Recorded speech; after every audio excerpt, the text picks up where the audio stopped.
Pranie we śląskim domu, zresztą całego domu, nie no w śląskim, czy pokolenia nazad albo dwa, to było wielkie wydarzenie, a takie pranie roz na tydzień trwało właściwie doba. Jak się rozchodzi o poszwy, o to co my nazywamy pranie, czyli poszwy, poszewki, prześcieradła, to trzeba było namoczyć, nie było proszków, to co trzymał w ręce to jest taka kęzajfa, czyli takie einfachowe mydło. U szporowałach jeszcze z dobrych lat, ono ma chyba z 80 roków.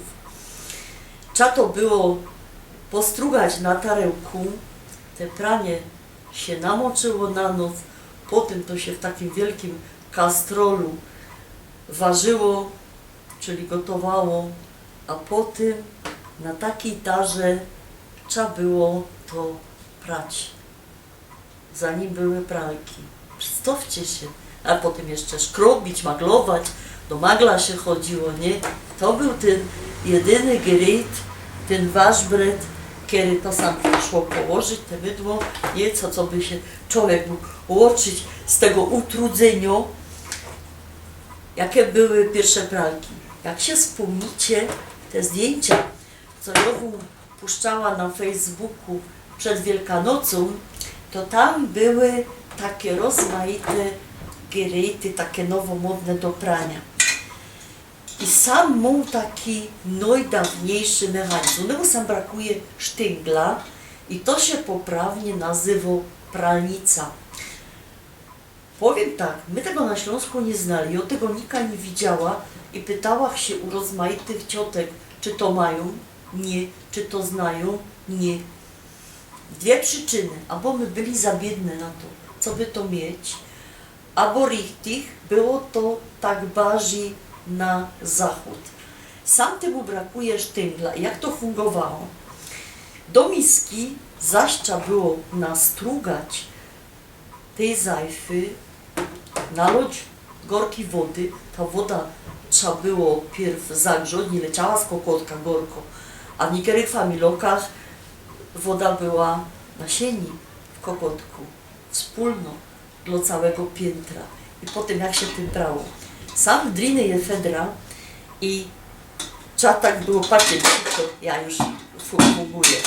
O, widzicie, to się opierało o dno miski, a sam było to, co by chcieli wyprać i jak my tym ciśli, bo sam jeszcze godą wam, że sam brakuje sztyngla, to się ruszało i zamiast takiego ruchu, ten ruch robiła ta część. To się nazywa pralnica albo pralka. No potem jeszcze, a to sam to moja ciekawa nazwa, to co się rusza, się nazywa hechłacz. No i potem zrobili takie pralki, że był taki masny kastrol, do tego był drąg, a ten hechłacz to były takie drzewiane półkole i tym się tak ruszało, czyli hechłało.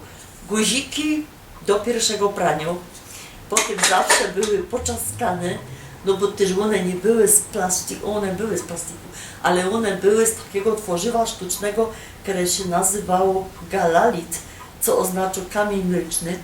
I ten galalit, on był nieodporny na wodę, na nacisk, czyli baba po tym, jak już wyprała chopu koszulę, to zaśmiała co robi.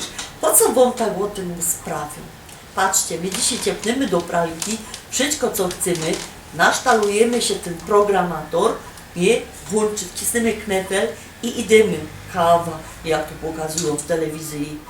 A my porząd czasu nie mamy, porząd się Kasi spieszymy, a dawni ludzie siedzieli kręgiem za stołem, rozprawiali ze sobą, przali się. Jakoś było inaczej. Po jakiemu?